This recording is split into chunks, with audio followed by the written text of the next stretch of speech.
जनता समाजवादी party नेपालका अध्यक्ष उपेन्द्र यादवले नेपालको राजनीतिलाई शासक वर्गले लुडोको खेल जस्तो बनाइदिएको टिप्पणी गर्नुभएको छ। जनता समाजवादी पार्टी नेपाल र नेपाल लोकतान्त्रिक पार्टी शिवलाल थापा मगर समूह बीच माघ 11 गते पार्टी एकता घोषणा कार्यक्रमलाई सम्बोधन गर्दै अध्यक्ष उपेन्द्र यादवले सो कुरा बताउनु भएको हो। निश्चित रूपमा नेपालको राजनीति शासकीय वर्गले एउटा लुडोको खेल जस्तो भनेको छ। 7 सालमा आन्दोलन भयो, राणाका विरुद्धमा भयो, अन्तिममा गएर राणाकै मुखमा परेर चट्ट पुछमा गयो।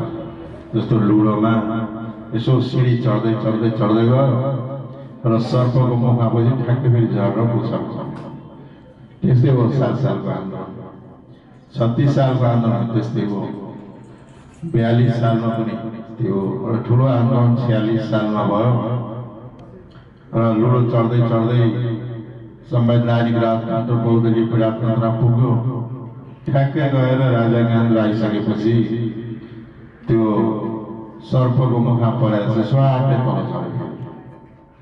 नेपालमा समावेशी लोकतन्त्रको अभ्यास, धर्मनिरपेक्षता, मौलिक हक, समानुपातिक प्रतिनिधित्व, सामाजिक न्याय लगायतका उपलब्धिहरू यहाँसम्म त पुग्यो, तर सर्पको मुखमा परेर फेरि तल झरेको अध्यक्ष उपेन्द्र यादवले बताउनु भयो। अहिले पनि के भएको छ भन्दाखेरि विगतका आन्दोलनहरूमा सबभन्दा ठुलो उपलब्धि भनेकै नेपाल संघीय लोकतान्त्रिक गणतन्त्र हुनु हो। नेपालमा समावेशी लोकतन्त्रको अभ्यास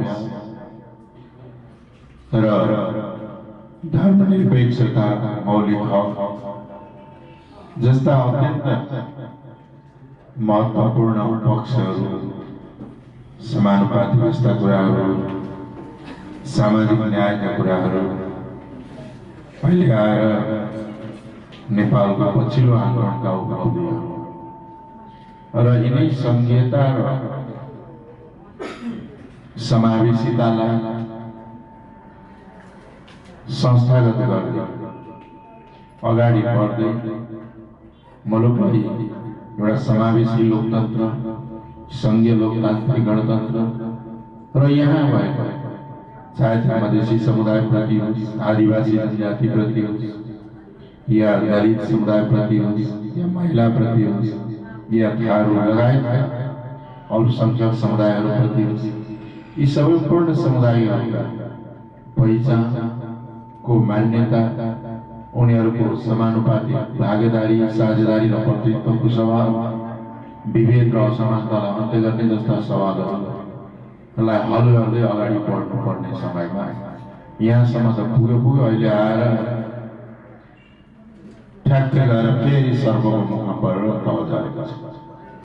प्रधानमन्त्री केपी शर्मा ओलीको प्रतिगमनकारी कदमको खारेजी नै अहिलेको आवश्यकता रहेको बताउनु भएको छ।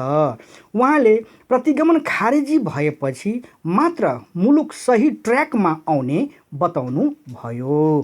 प्रधानमन्त्री ओलीले संघीयता, गणतन्त्र, समावेशिता जस्ता उपलब्धिहरूलाई समाप्त पारेर पुनः देशलाई पछाडि धकेल्ने प्रतिगमनकारी प्रयास गरेका छन्। उहाँले भन्नुभयो, केही परिवर्तनलाई जोगाउने र संस्थागत गर्नु नै आजको ऐतिहासिक आवश्यकता रहेको औल्याउनु भयो। संसद विघटनको कदमलाई खारिज गर्नु नै प्रतिगमनलाई परास्त गर्नु रहेको उहाँको भनाइ थियो। प्रधानमन्त्री केपी शर्मा ओलीले संसद भङ्ग गरे। पहिला त उहाँले पार्टीभित्र झगडा हो, उस कारणले भङ्ग गर्ने भनेर हास्यास्पद कुरा गरे।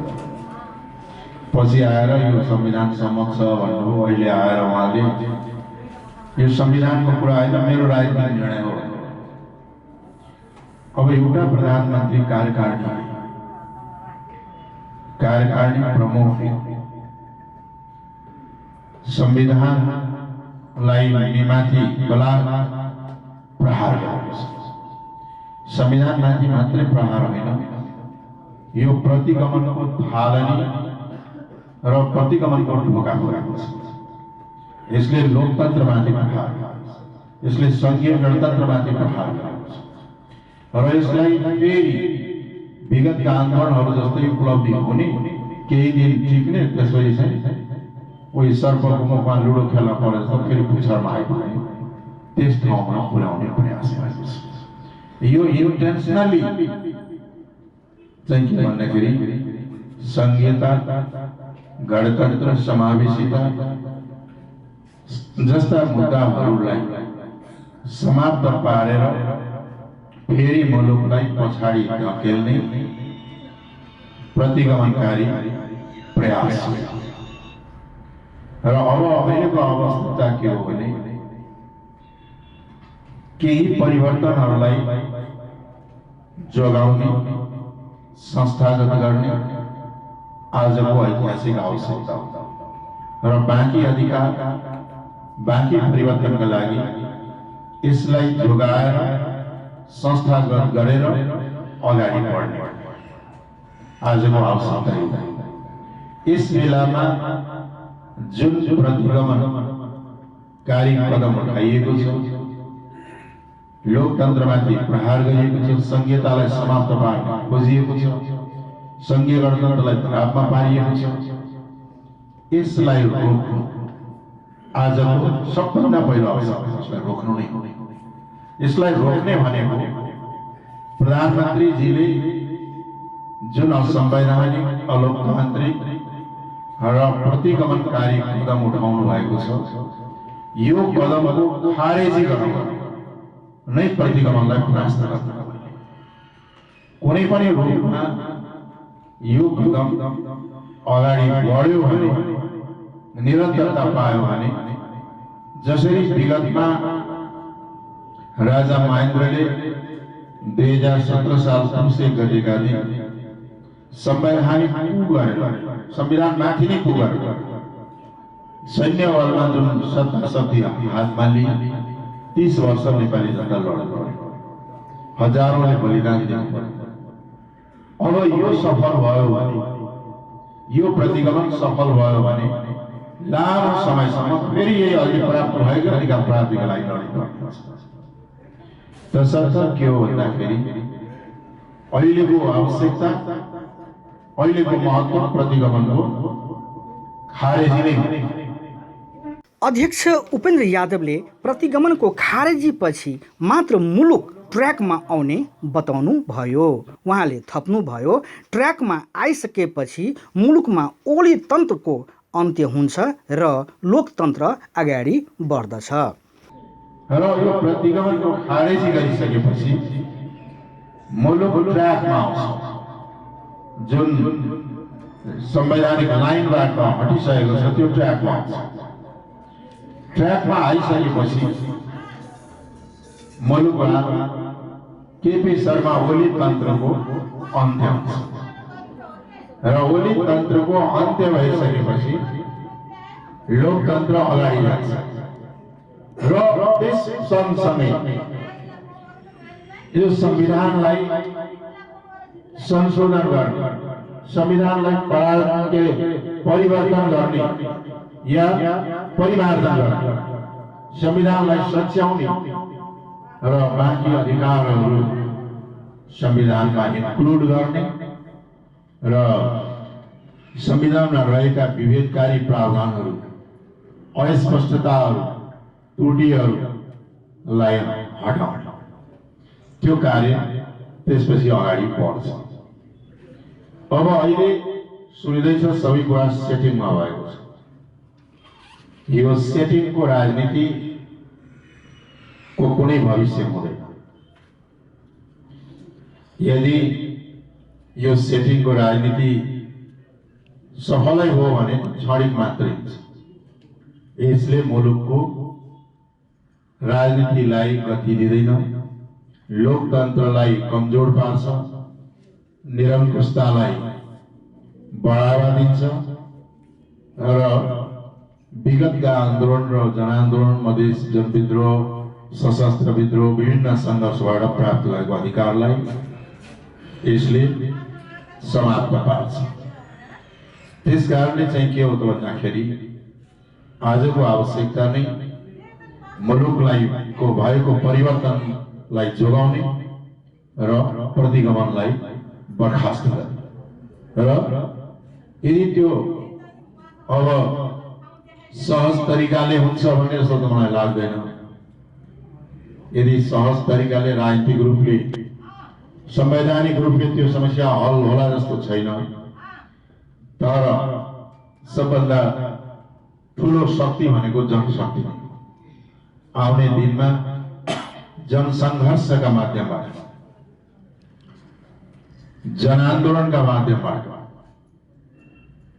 प्रतिगमनलाई परास्त गरेर मुलुकमा अग्रगमन दिशातर्फ अगाडि बढाउनु पर्दछ। यसका लागि आज यहाँहरूको प्रवेश के भन्दाखेरि एकता र हामी एउटै परिवारका सदस्य भएछौँ, एक शक्ति निर्माण गरेका छौँ। यसले निश्चित रूपमा महत्त्वपूर्ण भूमिका खेल्ने नै छ। जनता समाजवादी पार्टी नेपालका अर्का अध्यक्ष महन्त ठाकुरले देशमा अस्थिरताको स्थिति रहुन्जेल देशको अवस्था सहज नहुने धारणा राख्नुभयो।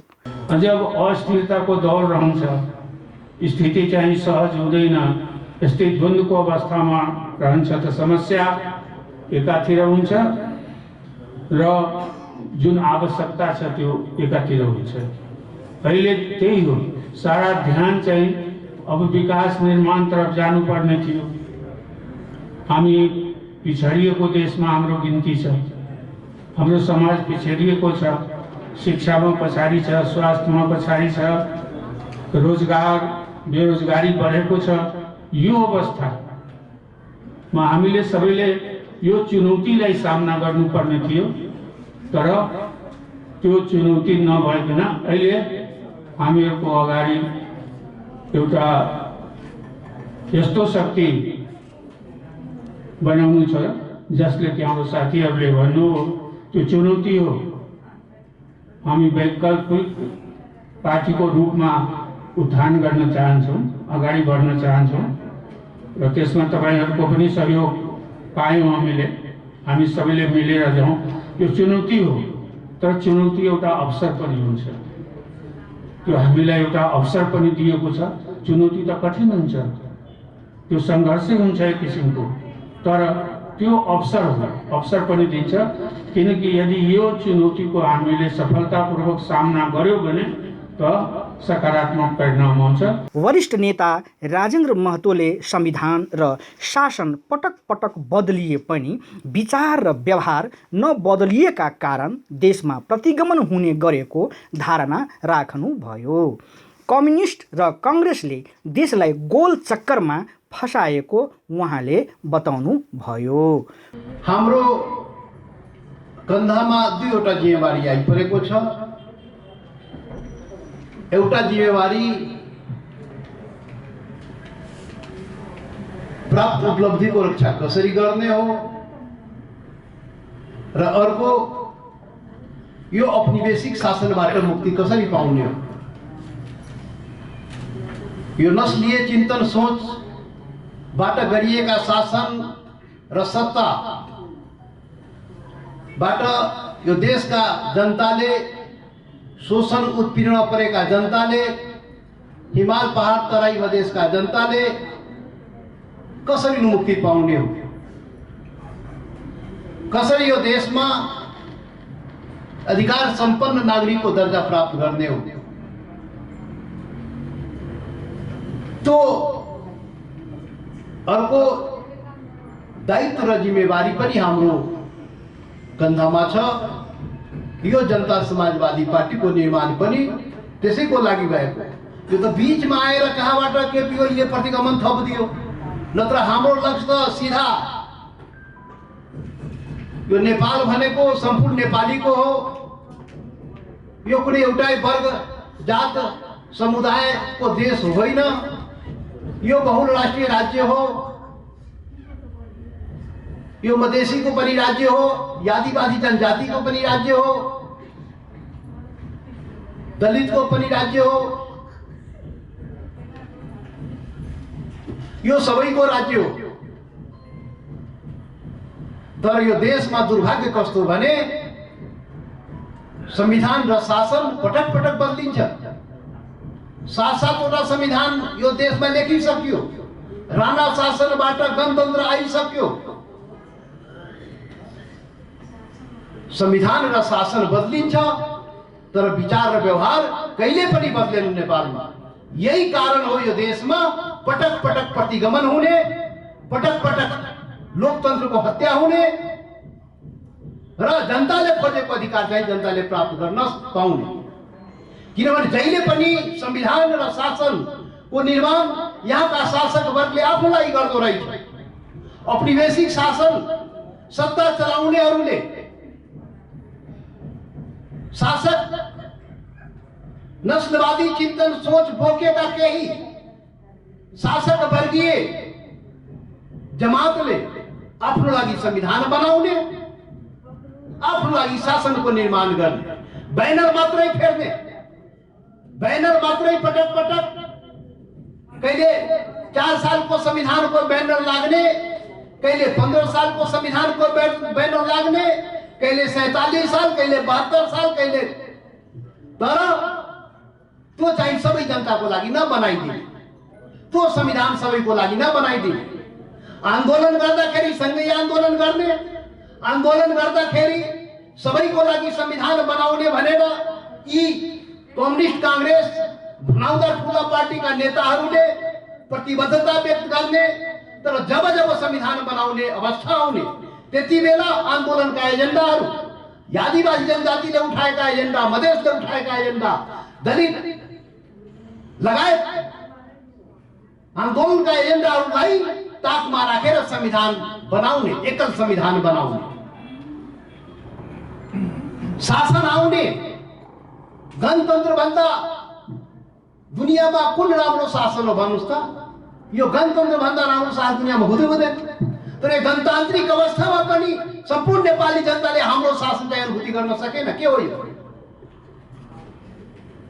त्यसैले यो देशमा संविधान बदलिने, शासन बदलिने, विचार र व्यवहार चाहिँ नबदलिने। विचार र व्यवहार कोही औपनिवेशिक मानसिकताबाट गर्ने, नस्लीय चिन्तन सोचबाट गर्ने। यो देशको सबभन्दा ठुलो समस्या भनेको त्यो हो। त्यसैले यो समस्याको समाधानको लागि यो पार्टी चाहिँ जन्मिएको हो। कांग्रेस कम्युनिस्टले गर्न सकेन, त्यो त प्रमाणित नै भइसक्यो नि त।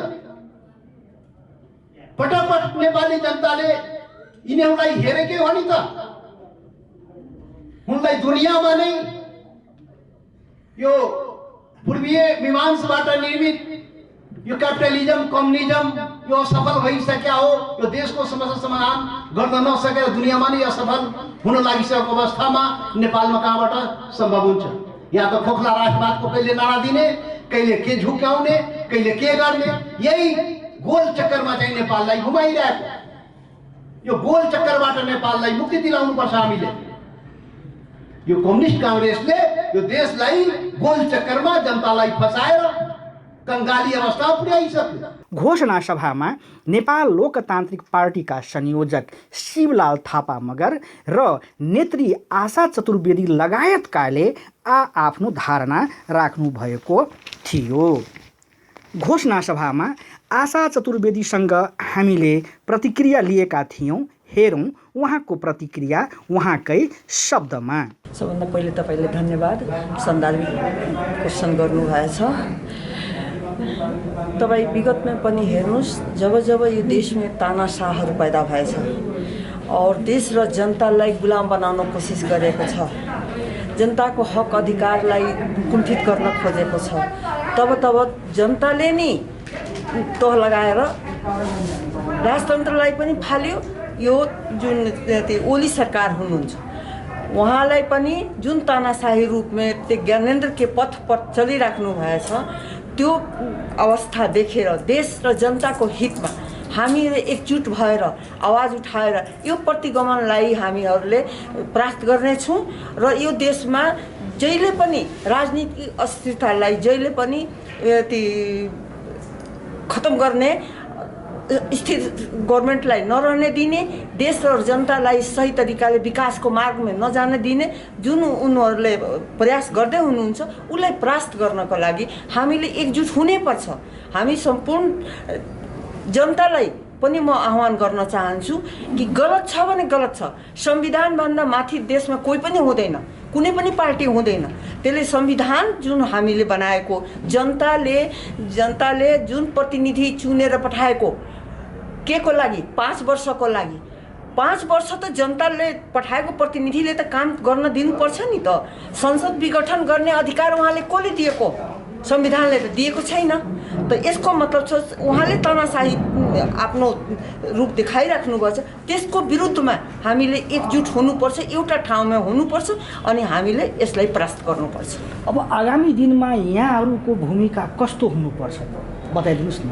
अब हामीहरूको भूमिका त त्यही राजनीतिक अवस्था जुन देशको सङ्कटकालको जुन अवस्था आएछ यसलाई हामीहरूले जसरी भए पनि देश र जनताको बचाउनु छ। देशको जुन संविधान छ त्यो संविधानमाथि कोही छैन, त्यो संविधानको रक्षा गर्न हाम्रो प्रथम कर्तव्य हो। जसपा नेपाल र नेपाल लोकतान्त्रिक पार्टी शिवलाल थापा मगर बीच माघ 11 गते ललितपुरमा एक भव्य समारोह बीच पार्टी एकता घोषणा भएको छ। घोषणा सभामा कार्यकारिणी सदस्यहरू सर्वेन्द्रनाथ शुक्ल, बृखेश चन्द्र लाल, उमाकान्त झा, नवराज सुवेदी, केन्द्रीय सदस्यहरू रामकिशोर सिंह, रेखा यादव, मन्जु अन्सारी, साधना बिराजी, गायत्री शाह लगायतको उपस्थिति रहेको थियो।